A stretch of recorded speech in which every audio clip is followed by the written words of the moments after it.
അതാ മഴവില്ല് ഗ്രാമം. ഒരു ചെറിയ ഗ്രാമത്തിൽ വ്യത്യസ്ത നിറങ്ങളിലുള്ള ആളുകൾ താമസിച്ചിരുന്നു. ചുവപ്പ്, നീല, പച്ച, മഞ്ഞ. ഓരോ വർണ്ണ ഗ്രൂപ്പും വെവ്വേറെ ജീവിക്കുകയും അവരുടേതായ നിയമങ്ങൾ ഉണ്ടാക്കുകയും ചെയ്തു. തങ്ങളെ ചൗന്നതരും ശക്തരുമാണെന്ന് ചുവപ്പുകാർ വിശ്വസിച്ചു. അതിനാൽ തങ്ങൾക്ക് അനുകൂലമായ നിയമങ്ങൾ ഉണ്ടാക്കുകയും ചെയ്തു. മറ്റു നിറമുള്ളവരെ അവരുടെ പാർക്കുകളോ സ്കൂളുകളോ ഹോട്ടലുകളോ ഉപയോഗിക്കാൻ അനുവദിച്ചില്ല. ഒരു ദിവസം സണ്ണി എന്നൊരു മഞ്ഞ പെൺകുട്ടി ചുവപ്പുകാരുടെ പാർക്കിൽ കളിക്കാൻ പോയി. പക്ഷേ അവളെ അവരുടെ പാർക്കിൽ കളിക്കാൻ അനുവദിച്ചില്ല.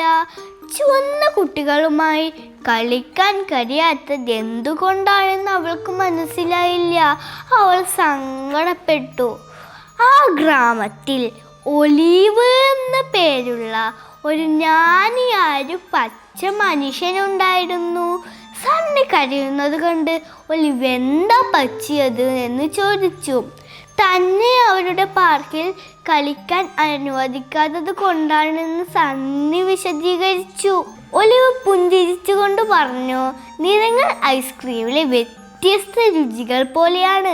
നമ്മൾ വ്യത്യസ്ത നിറമുള്ളവരായതുകൊണ്ട് ഒന്നും മറ്റൊന്നിനേക്കാൾ മികച്ചതാണെന്ന് അർത്ഥമാക്കുന്നില്ല. നാം ഓരോരുത്തരും അവരുടേതായ രീതിയിൽ അതുല്യരും സവിശേഷരുമാണ്.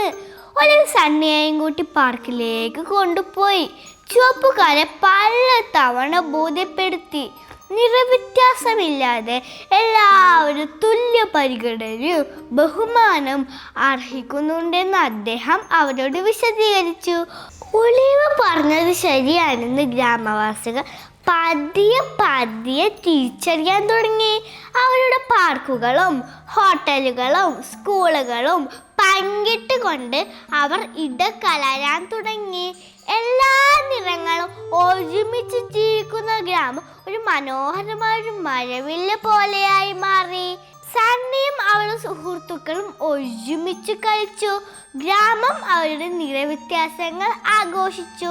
വർണ്ണമോ പശ്ചാത്തലമോ പരിഗണിക്കാതെ എല്ലാവരും അതുല്യരും സവിശേഷനുമാണ്.